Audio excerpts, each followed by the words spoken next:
नमस्कार दोस्तों, आप सभी का स्वागत करता हूं मेरे इस वीडियो में। आज हम अव्ययी भाव समास के बारे में पढ़ने जा रहे हैं। इसकी परिभाषा सबसे पहले समझेंगे ताकि हमको समास जो अव्ययी भाव है वो समझ आ जाए। सबसे पहले हम अव्ययी का मतलब समझते हैं। अव्ययी का मतलब होता है जिसको हम व्यय नहीं कर सकते या खर्च नहीं कर सकते, या फिर और आसान शब्दों में कहें तो जिसको हम तोड़ नहीं सकते हैं, उसी को अव्ययी या अव्यय, जिसका व्यय नहीं होता उसी को अव्ययी या अव्यय बोलते हैं। ठीक है, अब चलते हैं इसकी परिभाषा की ओर। तो देखिए, इसमें जिसका पहला पद अव्यय हो, अव्यय का मतलब है जो जिसको हम तोड़ नहीं सकते हैं। आगे हम इसके बारे में विस्तृत चर्चा करेंगे। जिसको हम तोड़ नहीं सकते वो अव्यय है, तथा पूरा पद क्रिया विशेषण की तरह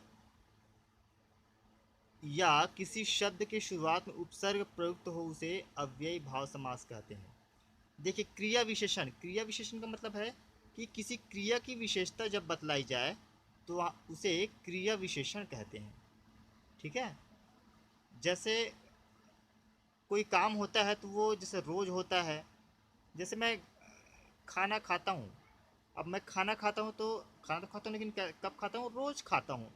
तो रोज क्या हो गया? उसकी विशेषता। खाना तो खाता हूँ मैं, लेकिन कब खाता हूँ? रोज खाता हूँ। तो रोज क्या हो गया? उस क्रिया की, खाना खाने की जो क्रिया है उसकी विशेषता होगी कि वो रोज खाना खाता हूँ या रोज खाना खाता है। ठीक है, अब देखिए इस पर चलते हैं। तो क्रिया विशेषण और एक है अव्यय। ठीक है, अव्यय यहाँ पे देखिए, आजीवन। ठीक है, जीवन भर। तो जीवन एक शब्द है। ठीक है, जीवन एक शब्द है और आ यहाँ पे लगा हुआ है, या तो इसको उपसर्ग कह सकते हैं, है ना। आ लगा हुआ है और यहाँ पे उपसर्ग या आ। यदि आ को हम तोड़े तो इसका कोई अर्थ नहीं निकलता है, या फिर ये इस एक तरह से उपसर्ग के रूप में प्रयुक्त हो रहा है। मतलब मूल शब्द होता है और उसके सामने जब कोई और शब्द जोड़ दिया जाता है तो वहाँ पे वो जो उपसर्ग के रूप में जुड़कर एक क्रिया की विशेषता के रूप में, जैसे जीवन भर, मतलब कोई काम करता है, क्रिया की विशेषता जैसे क्या हो रहा है कि मैंने यह काम किया, मैंने ये काम किया, मतलब काम तो किया मैंने, लेकिन कब तक किया? जीवन भर किया। आजीवन का मतलब जीवन भर। ठीक है, उम्मीद है आपको समझ आ रहा होगा कि मैंने यह नौकरी किया। नौकरी तो किया, लेकिन कब तक किया? जीवन भर किया, आजीवन किया। तो इस तरह से क्रिया की विशेषता बता रही क्या हो रहा है। क्रिया कि उसने नौकरी किया, लेकिन कब तक किया? जीवन भर किया या आजीवन किया। ठीक है, इस तरह से।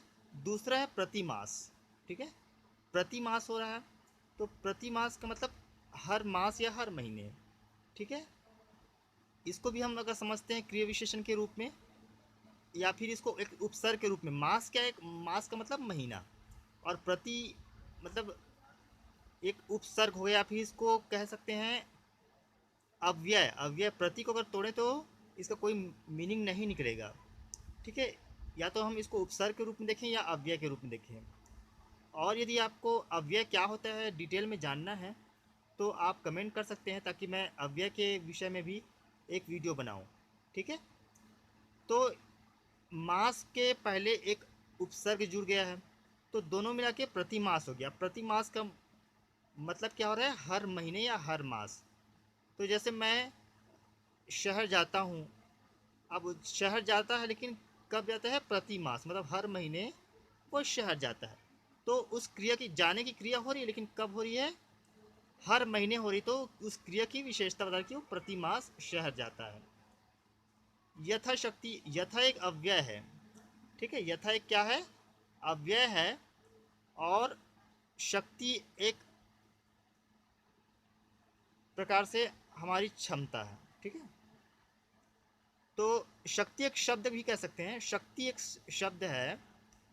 अब वो काम करता है यथाशक्ति, शक्ति के अनुसार। मतलब बता रहे हैं कि वो काम तो करता है, लेकिन कैसे करता है? यथाशक्ति। या फिर जैसे कोई दान देता है, कोई कुछ रुपया पैसा, तो वो क्या करेगा, दान तो देता है लेकिन कैसे देता है, यथाशक्ति, मतलब उसकी जो जितनी शक्ति है उसके अनुसार वो दान देता है। दिनों दिन, दिनों दिन मतलब दिन ही दिन या हर दिन, इस तरह से हम कह सकते हैं। तो जैसे महंगाई अभी बढ़ रही है, तो महंगाई तो बढ़ रही है लेकिन कैसे बढ़ रही है, दिनों दिन, मतलब हर रोज़ जो है या दिनों दिन, मतलब जैसे जैसे समय गुजर रहा है वैसे वैसे महंगाई जो है गुजर रही है। कुल मिलाकर हम अव्यय भाव समास को कैसे समझेंगे, एक तरह से क्रिया की विशेषता। आप अपने से क्वेश्चन करें कि जैसे एक वाक्य में बना दूं कि महंगाई दिनों दिन बढ़ रही है, तो महंगाई सबसे पहले हम लिखेंगे क्या बढ़ रही है, महंगाई बढ़ रही है। ठीक है, ये इसको हम पहले लेंगे, जो क्रिया है उसको पहले ले रहे हैं।